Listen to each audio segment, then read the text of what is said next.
अमरोहा शहर में वर्मा परिवार रहता था, जिसके मुखिया लालाराम आड़त वाले थे।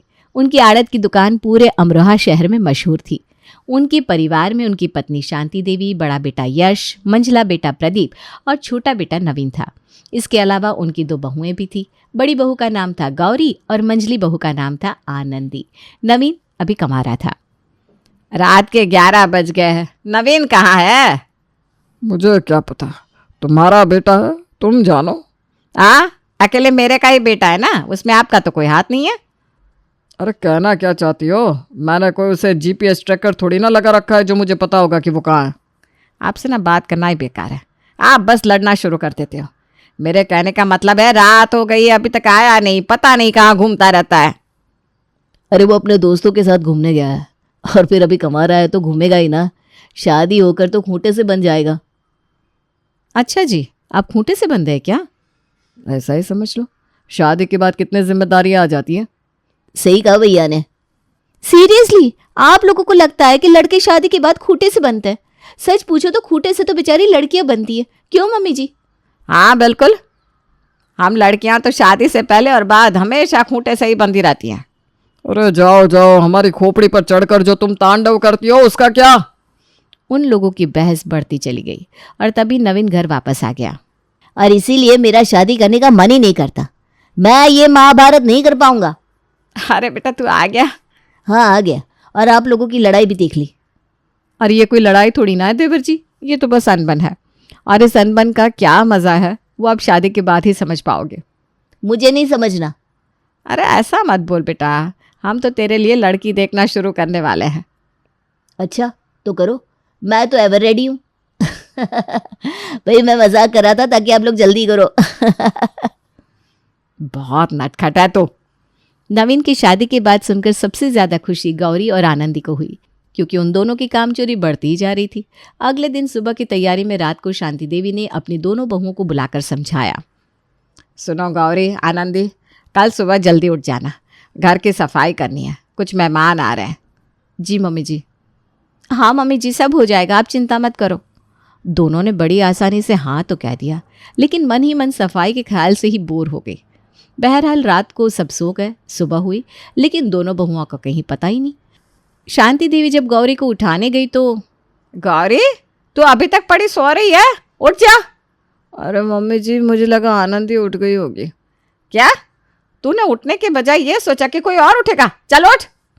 फिर गुस्से में शांति देवी आनंदी के कमरे में गई। आनंदी तू भी अपनी जेठानी जैसी है, चल उठ जा। मम्मी जी, मुझे लगा गौरी दीदी उठ गई होंगी। तुम दोनों की दोनों आलसी हो, उठो जल्दी। दोनों बहुएं आखिरकार उठी और ताज़ा होकर रसोई में पहुंची, लेकिन नींद तो अभी भी पूरी नहीं हुई थी। ये चाय बनाने का काम ना बड़ा थका हुआ है। हाँ दीदी, मेरी तो आँखें बंद हो रही है। और बस अगले ही पल दोनों खड़े खड़े सो गई। चाय उबलकर पूरी पतीले से बाहर आ गई। जब काफ़ी देर तक चाय नहीं आई तो शांति देवी ने आवाज़ लगाई, चाय कहाँ है? दोनों कहाँ मर गई? मुझे खुद ही जाकर देखना पड़ेगा। जब शांति देवी रसोई में पहुंची तो वहां का नज़ारा देखकर हैरान रह गई। पतीली खाली थी और दोनों बहुएं गहरी नींद में थी। गौरी, आनंदी, उठो, ये क्या हालत बना रखी है? अरे हाय राम, मम्मी जी वो ना नींद में गलती हो गई। मम्मी जी अगली बार नहीं होगा, सॉरी सॉरी। इतनी चीनी पत्ती बर्बाद कर दी और सॉरी का राग अलाप रही हो। अब तुम दोनों का क्या करूं मैं? एक काम चोर तो दूसरी महाकाम चोर। चलो फटाफट ये साफ करो और दोबारा चाय बनाओ।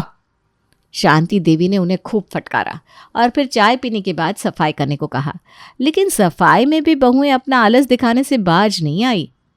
आनंदी, ये सफाई का काम बड़ा बोरिंग है। हाँ दीदी, मेरी तो कमर टूट गई। अगर हमारी देवरानी आ जाए तो सारा काम उसी से कराएंगे। सही कहा दीदी, नवीन की शादी ना अब जल्दी हो जानी चाहिए। काम खत्म करने के बाद दोनों बहुएं आराम से बैठी और बातचीत शुरू हो गई। आनंदी, हमें ना अब नवीन की शादी जल्दी करानी होगी। हाँ दीदी, देवरानी आएगी ना तो सारा काम उसी के सिर डाल देंगे और हम आराम से रानी की तरफ बैठेंगे। सीरियसली, सारा काम देवरानी से करा लेंगे। सही कहा। अगली सुबह शांति देवी ने सबको बुलाया और कहा, सब लोग तैयार हो जाओ, हमें कहीं जाना है। अरे मम्मी, कहाँ जाना है? मंदिर या फिर रिश्तेदारों के यहाँ? हमें नवीन के लिए लड़की देखने जाना है। ये सुनकर गौरी और आनंदी के चेहरे खिल उठे। गौरी ने आनंदी से धीरे से कहा, लो भाई, अब तो बंधने वाली रस्सी मिलने वाली है। हाँ, अब हमारी मदद करने वाली कोई आ ही जाएगी। सब लोग तैयार हुए और मीना के घर पहुंचे। मीना की माँ ने सभी का स्वागत किया और कहा, ये मेरी बेटी मीना है, सब इंस्पेक्टर है और जल्दी ही इंस्पेक्टर बनने वाली है। ये सुनकर शांति देवी, लालाराम, यश और प्रदीप तो खुश हो गए। सबने मीना की तारीफ करनी शुरू कर दी। अरे वाह वाह, क्या बात है, आपकी बेटी तो बहुत बहादुर है। बहुत बढ़िया। आजकल लड़कियां भी घर का नाम रोशन कर रही हैं। नवीन, अब तो तेरी जिंदगी सेट है भाई। क्या भैया, अब भी। जी आप लोगों का धन्यवाद। लेकिन गौरी और आनंदी के मन में खलबली मच रही थी। गौरी ने धीमे से कहा, ये तो ऑफिस में रहेगी, घर का काम कौन करेगा? और ये पुलिस वाली है, इस पर तो रॉब भी नहीं चला पाएंगे, उल्टा हमें ही लॉकअप में डाल देगी। अरे तो अब क्या करे? कुछ तो करना पड़ेगा। दोनों ने तय किया कि नवीन को भड़काएंगी। मौका पाकर गौरी ने नवीन के कान में कहा, देवर जी, पुलिस वाली से शादी करोगे तो सोचना, गलती से कुछ कर दिया तो सीधे हवालात पहुंच जाओगे। और ऐसी लड़कियों को लोग मर्द कहते हैं, सब कहेंगे नवीन ने आदमी से शादी कर ली। अब नवीन घबरा गया। सच? पुलिस वाली बहुत तेज होती है। और सोचो, घर पर काम कौन करेगा? पूरी जिंदगी झाड़ू पोछा तो तुम्हें ही करना होगा। नवीन को उनकी बात सही लगी। उसने शांति देवी से कहा, मुझे ये रिश्ता पसंद नहीं है। क्यों? बस नहीं पसंद, आप मना कर दो ना। शांति देवी ने परेशान होकर मीना की माँ को बहाना दिया। माफ़ कीजिए, मेरे बेटे की सैलरी आपकी बेटी से कम है, ये रिश्ता सही नहीं रहेगा। अरे ये क्या बात हुई? नहीं, कोई बात नहीं। वो लोग वापस आ गए। गौरी और आनंदी ने चैन की सांस ली। फिर कुछ दिनों बाद पंडित जी ने फ़ोन किया।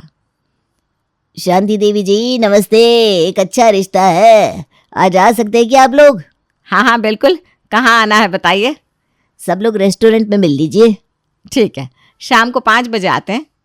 शांति देवी ने परिवार को इस बारे में बताया और सब 5 बजे रेस्टोरेंट पहुंचे। वहां सीमा नाम की लड़की आई। वो बेहद खूबसूरत थी। ये तो सुपर मॉडल लगती है। सच में? सीमा, क्या तुम घर के काम जानती हो? हाँ, मेरी बेटी घर का सारा काम जानती है। अरे वाह, अरे वाह। इतना ही नहीं, मेरी बेटी जॉब भी करती है, कभी दिन में ड्यूटी रहती है तो कभी रात में। सर्वगुण संपन्न है मेरी सीमा। ये सुनते ही गौरी और आनंदी का माथा ठनक गया। हे भगवान, ये तो हमारी उम्मीदों पर पानी ही फेर दिया। ये जॉब वाली दिन रात की शिफ्ट में रहेगी तो घर का क्या होगा? दोनों ने शांति देवी को भड़काने की ठान ली। मम्मी जी, ये जॉब वाली लड़कियां ना घर का नाश कर देती हैं। और सोचिए, ये रात की ड्यूटी करेगी तो मोहल्ले वाले क्या कहेंगे? अरे हाँ, ये तो मैंने सोचा ही नहीं। शांति देवी को ये रिश्ता पसंद आ रहा था, लेकिन उनकी बातों से वो भड़क गई। अब माफ़ कीजिए, हमारी सोच नहीं मिलती, हम ये रिश्ता नहीं कर सकते। अरे पर अच्छा चलिए, कोई बात नहीं, जैसी आपकी इच्छा।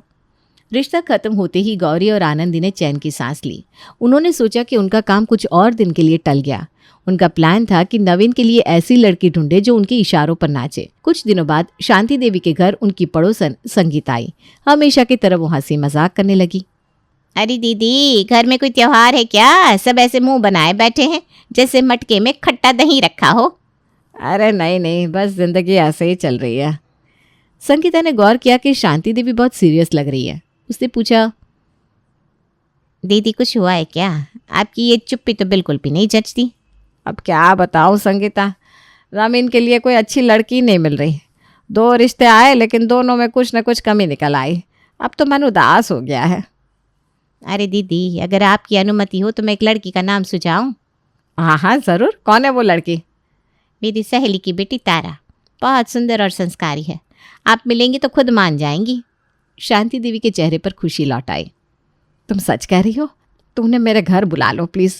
हाँ, तो अगले रविवार को उन्हें लेकर आती हूँ। आप बस खुश रहा करो, उदास अच्छी नहीं लगती हो। ये कहकर संगीता चली गई। संगीता के जाते ही पूरे घर में हलचल मच गई। सभी तारा और उसकी माँ के स्वागत की तैयारी में लग गए। गौरी और आनंदी भी व्यस्त हो गई। हालांकि उनके मन में फिर कोई साजिश पक रही थी। चलो इस बार देखते ये तारा कैसी है, लेकिन अगर ज़्यादा होशियार निकली ना तो इसे भी चलता कर देंगे।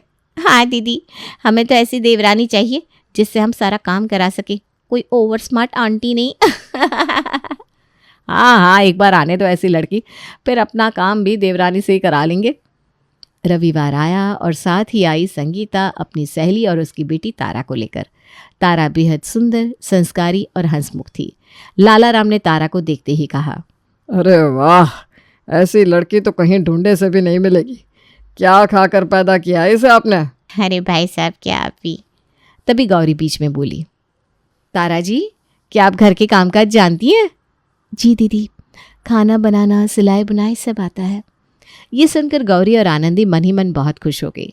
लेकिन तभी तारा ने ऐसी बात कही जिससे उनके पैरों तले ज़मीन खिसक गई।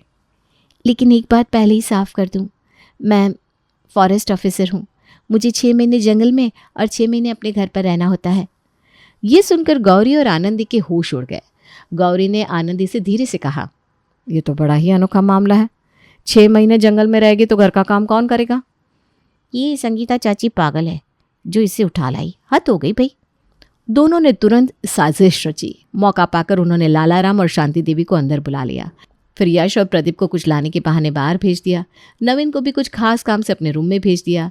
अब जब वो तारा और उसकी माँ के साथ अकेली रह गई तो उन्होंने अपने जहरीले तीर चलाने शुरू कर दिए। आंटी जी, एक बात बताएं, क्या आप नवीन के बारे में सब जानती हैं? नहीं, क्यों? अरे हम तो कह रहे हैं आपको सोच समझ कर ये रिश्ता करना चाहिए। नवीन ना थोड़ा जुआरी है और कभी कभी शराब भी पी लेता है। और हाँ, उसकी गर्लफ्रेंड्स तो कपड़ों की तरह बदलती रहती हैं। ये सुनकर तारा और उसकी माँ हैरान रह गई। अगर ये सच है तो हम यहाँ रुककर अपना समय बर्बाद क्यों करें? और संगीता, तुम हमें ऐसी जगह क्यों ले आई? तुमसे ये उम्मीद नहीं थी। अरे मुझे खुद इस बारे में पता नहीं था। नवीन तो बहुत अच्छा बच्चा था।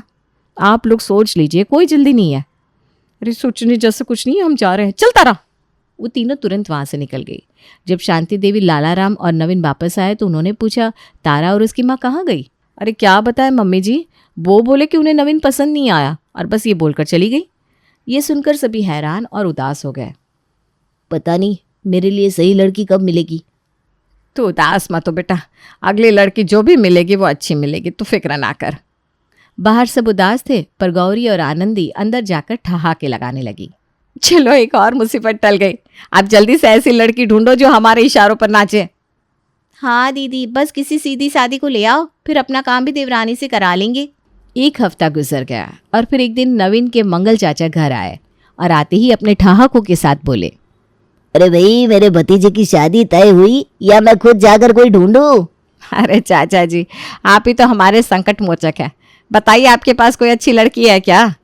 मंगल चाचा ने अपनी मूंछों पर ताव देते हुए कहा, लड़की तो है, नाम है मोना, मेरे पड़ोसी की बेटी है। घर के काम काज में इतनी निपुण कि एक पैर पर खड़े खड़े सारा घर संभाल ले। ये सुनते ही गौरी और आनंदी के कान खड़े हो गए। आनंदी फुसफुसाकर गौरी से बोली, अरे वाह, ऐसी लड़की तो हमें चाहिए। हाँ, लेकिन इस बार ये पहले पता करना पड़ेगा कि वो कोई नौकरी वोकरी तो नहीं करती। हाँ, आप पूछिए ना। चाचा जी, ये तो बताइए, वो कोई नौकरी वोकरी तो नहीं करती ना? नौकरी? अरे भाई, वो तो घर के काम को ही अपना करियर मानती है। उसके घर में 7 लोग हैं और अकेले सब संभालती है, किसी को एक काम चुने नहीं देती। ये सुनकर गौरी और आनंदी खुशी से उछल पड़ी।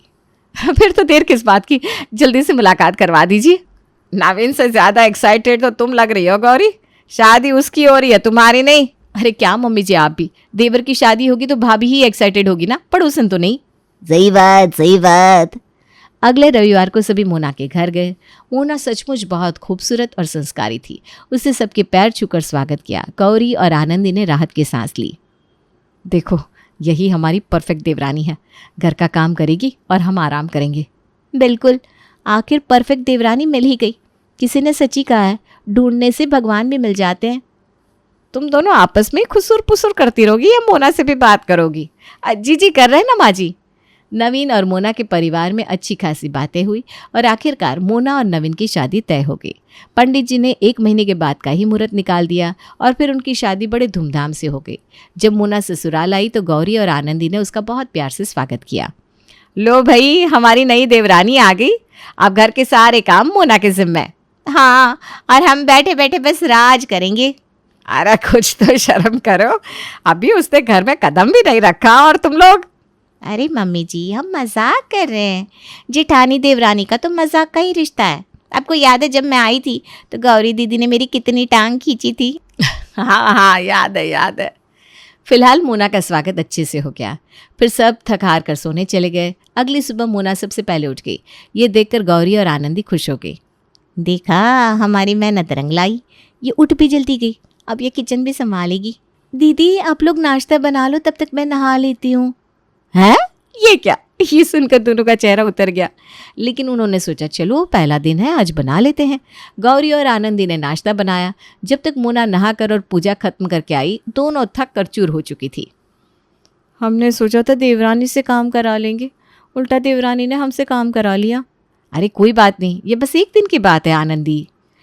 लेकिन तभी मोना कपड़े बदलकर बाहर निकली तो वो लोग हैरान रह गई, क्योंकि मोना वकील के काले कोट में तैयार थी। उन्हें लगा मोना ने ये धोखे से पहन लिया है, इसलिए वो दोनों हंसते हंसते लोटपोट हो गई। अरे ये क्या कर लिया तुमने? वकील बनकर कहाँ जाने की तैयारी है? मुझे लगता है तुम इसे काला सूट समझ रही हो। ये वो नहीं है, गंवार कहीं की। दीदी मैं वकील हूँ, ये मेरी प्रोफेशनल ड्रेस है। ये सुनकर गौरी और आनंदी के होश उड़ गए। क्या तुम वकील हो? ये पहले क्यों नहीं बताया? ये तो सरासर धोखा है।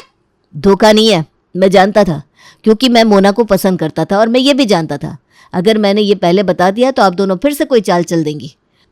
मुझे पता था आप दोनों को देवरानी नहीं नौकरानी चाहिए। मम्मी जी देखिए तो। क्या देखे? मुझे सब पता चल गया था। तुमने तारा की माँ से क्या क्या कहा और उसके बाद अकेले में क्या बात करी, सब सुना था मैंने। इसीलिए मैंने ये राज छुपाए रखा। गौरी और आनंदी का चेहरा शर्मिंदगी से लाल हो गया। तो क्या अब हमें ही सारा काम करना होगा? नहीं दीदी, काम हम सब मिलकर करेंगे। दिन का काम आप लोग और शाम का मैं। लेकिन हाँ, कोई काम चोरी नहीं चलेगी। पक्का? पक्का। धीरे धीरे मोना ने अपने ससुराल में सबका दिल जीत लिया और गौरी और आनंदी ने भी समझ लिया कि काम मिल बांट कर किया जाता है।